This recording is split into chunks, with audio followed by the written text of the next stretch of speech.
ರಾಜಸ್ಥಾನದ ಉದಯಪುರ ಜಿಲ್ಲೆಯ ಹರಿಯಾಖೇಡಾ ಲೂಂದಾ ಸರ್ಕಾರಿ ಪ್ರಾಥಮಿಕ ಶಾಲೆ ಭಾರಿ ಸದ್ದು ಮಾಡುತ್ತಿದೆ. ಆಗಸ್ಟ್ 15ರಂದು ಈ ಶಾಲೆಯ ಎದುರು ಸ್ವಾತಂತ್ರ್ಯ ದಿನಾಚರಣೆಯನ್ನು ಆಚರಿಸಲಾಗಿದೆ. ಇದರ ವಿಡಿಯೋ ಸೋಷಿಯಲ್ ಮೀಡಿಯಾದಲ್ಲಿ ಹರಿದಾಡ್ತಿದೆ. ಹಳ್ಳಿಗರು ಮತ್ತು ಶಾಲಾ ಸಿಬ್ಬಂದಿ ಸೇರಿ ತ್ರಿವರ್ಣ ಧ್ವಜವನ್ನ ಅರಳಿಸುತ್ತಿರುವ ದೃಶ್ಯ ಇದು. ಆದ್ರೆ ಆ ಶಾಲೆಯನ್ನ ನೋಡಿದ್ರೆ ಆಘಾತವಾಗ್ತದೆ. ಶಾಲೆಗೆ ಮೇಲ್ಛಾವಣಿಯೇ ಇಲ್ಲ, ಗೋಡೆ ಮಾತ್ರ ಇದೆ.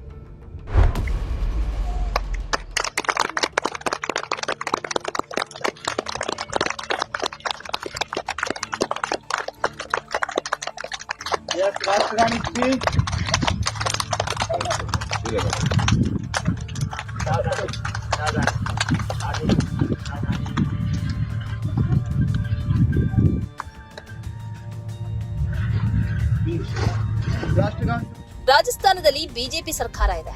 ಬಿಜೆಪಿ ದೇಶದ ಎಲ್ಲಾ ಜಿಲ್ಲೆಗಳಲ್ಲೂ 7 ಸ್ಟಾರ್ ಮಾದರಿಯ ಆಧುನಿಕ ಕಚೇರಿ ಹೊಂದಿದೆ. ಅದರಲ್ಲಿ ಎಲ್ಲ ಸೌಕರ್ಯಗಳಿವೆ. ಎಸಿ ಇದೆ, ಫ್ಯಾನ್ ಇದೆ, ಮೈಕ್ ಇದೆ, ಕುಳಿತುಕೊಳ್ಳುವುದಕ್ಕೆಂದು ಆರಾಮ ಕುರ್ಚಿಗಳಿವೆ, ಪಾರ್ಕಿಂಗ್ ವ್ಯವಸ್ಥೆ ಇದೆ. ನಗರದ ಕೇಂದ್ರ ಭಾಗದಲ್ಲಿ ಕಚೇರಿ ಇದೆ. ಆದ್ರೆ ಇದೇ ಬಿಜೆಪಿ ಆಡಳಿತ ನಡೆಸುವ ರಾಜ್ಯದಲ್ಲಿ ಸರ್ಕಾರಿ ಶಾಲೆಯ ಪರಿಸ್ಥಿತಿ ಎಷ್ಟು ದುರಂತಮಯವಾಗಿದೆ ಎಂದು ಈ ಶಾಲೆಯನ್ನ ತೋರಿಸಿ ನೆಟ್ಟಿಗರು ಆಕ್ರೋಶ ವ್ಯಕ್ತಪಡಿಸಿದ್ದಾರೆ. 2025 ಆಗಸ್ಟ್ 1ರಂದು ಈ ಶಾಲೆಯ ಮೇಲ್ಛಾವಣಿಯನ್ನ ಕೆಡವಲಾಯಿತು.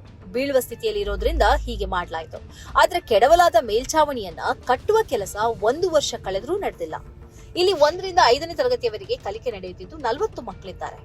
ಈಗ ಆ ಮಕ್ಕಳನ್ನ ಪಕ್ಕದ ಖಾಸಗಿ ಕಟ್ಟಡದಲ್ಲಿ ಕೂರಿಸಿ ಕಲಿಸಲಾಗ್ತಿದೆ. ಆದರೂ ಈ ಶಾಲೆಗೆ ಕಾಯಕಲ್ಪ ಒದಗಿಸಲಾಗಿಲ್ಲ. ರಾಜಸ್ಥಾನದಲ್ಲಿ ಸರ್ಕಾರಿ ಶಾಲಾ ಕಟ್ಟಡಗಳು ಜರ್ಜರಿತ ಸ್ಥಿತಿಯಲ್ಲಿವೆ ಎಂದು ವರದಿ ಇದೆ. ಇಂತಹ ಸಾವಿರಾರು ಶಾಲೆಗಳಿವೆ. ಅವುಗಳಲ್ಲಿ ಕನಿಷ್ಠ ಮೂಲಭೂತ ಸೌಲಭ್ಯಗಳೇ ಇಲ್ಲ. ಕಟ್ಟಡಗಳು ಬೀಳುವ ಸ್ಥಿತಿಯಲ್ಲಿವೆ. ಸಾಕಷ್ಟು ಸರ್ಕಾರಿ ಶಾಲೆಗಳ ವಿದ್ಯಾರ್ಥಿಗಳು ಹೊರಾಂಗಣದಲ್ಲಿ ಕಲಿಯುತ್ತಿದ್ದಾರೆ. ಶಾಲೆಯ ಒಳಗೆ ಹೋಗಲು ಭಯಪಡುತ್ತಿದ್ದಾರೆ. ಆದ್ರಿಂದಲೇ ರಾಜಸ್ಥಾನದಲ್ಲಿ ಸಿಜೆಪಿ ಅಥವಾ ಕಾಕ್ರೋಚ್ ಜನತಾ ಪಕ್ಷದ ಕಾರ್ಯಕರ್ತರು ಶಾಲೆಗಳನ್ನ ಸರಿಪಡಿಸಿ ಎಂಬ ಅಭಿಯಾನ ಪ್ರಾರಂಭಿಸಿದ್ದಾರೆ. ಇದನ್ನ ಅರಿತ ಬಿಜೆಪಿ ಸರ್ಕಾರ ಹೊರಗಿನವರಿಗೆ ಶಾಲಾ ಪ್ರವೇಶವನ್ನ ನಿಷೇಧಗೊಳಿಸಿದೆ. ಇದೀಗ ಈ ವಿಡಿಯೋ ಸೋಷಿಯಲ್ ಮೀಡಿಯಾದಲ್ಲಿ ದೊಡ್ಡ ಪ್ರಮಾಣದಲ್ಲಿ ಶೇರ್ ಆಗ್ತಾ ಇದೆ. ದೇಶಾದ್ಯಂತ ಬಿಜೆಪಿಯ ಕಚೇರಿ ಅತ್ಯಂತ ಆಧುನಿಕವಾಗಿದೆ. ಅದನ್ನ ಅದ್ಭುತವಾಗಿ ಕಟ್ಟುವುದಕ್ಕೆ ಬಿಜೆಪಿಯಲ್ಲಿ ಹಣ ಇದೆ. ಆದ್ರೆ ಸರ್ಕಾರಿ ಶಾಲೆ ಕುಸಿದು ಬೀಳ್ತಾ ಇದೆ. ಅದರ ಬಗ್ಗೆ ಬಿಜೆಪಿಗೆ ಚಿಂತೆಯೇ ಇಲ್ಲ. ಸರ್ಕಾರ ಆ ಬಗ್ಗೆ ತಲೆ ಎತ್ತಿ ನೋಡುತ್ತಲೂ ಇಲ್ಲ ಎಂದು ಜನರು ಆಕ್ಷೇಪ ವ್ಯಕ್ತಪಡಿಸಿದ್ದಾರೆ. ಈ ಕಾರ್ಯಕ್ರಮದ ಪ್ರಾಯೋಜಕರು Gadiyar group of companies, specialised in piling and shoring, engineering consultancy, firefighting, steel structures, real estate. Office, SIT Tower, Silicon Oasis, Dubai, UAE. ಸ್ನೇಹಿತರೆ, ನಿಮ್ಮ ಅದ್ಭುತ ಬೆಂಬಲದಿಂದ ಸನ್ಮಾರ್ಗ ನ್ಯೂಸ್ ಚಾನೆಲ್ ಈಗ 2 ಲಕ್ಷ ಸಬ್ಸ್ಕ್ರೈಬರ್ಗಳನ್ನು ದಾಟಿದೆ. ಇದು ನಮ್ಮ ಯಶಸ್ಸಲ್ಲ, ಇದು ನಿಮ್ಮ ಯಶಸ್ಸು. ನಮ್ಮ ಮುಂದಿನ ಗುರಿ 4 ಲಕ್ಷ. ಇದು ಕಷ್ಟವಲ್ಲ.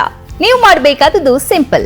ನೀವು ಸನ್ಮಾರ್ಗ ನ್ಯೂಸ್ ಚಾನೆಲ್ ವಿಡಿಯೋವನ್ನ ನಿಮ್ಮ ಸ್ನೇಹಿತರಿಗೆ, ಕುಟುಂಬದವರೊಂದಿಗೆ ಹಂಚಿಕೊಳ್ಳಿ ಮತ್ತು ಅವರಲ್ಲೂ ಸಬ್ಸ್ಕ್ರೈಬ್ ಮಾಡಲು ಹೇಳಿ. ನೀವು ಶಕ್ತಿಯನ್ನು ಕೊಡಿ, ನಾವು ನಿಖರ ಸುದ್ದಿ ಕೊಡ್ತೇವೆ. ಧನ್ಯವಾದಗಳು.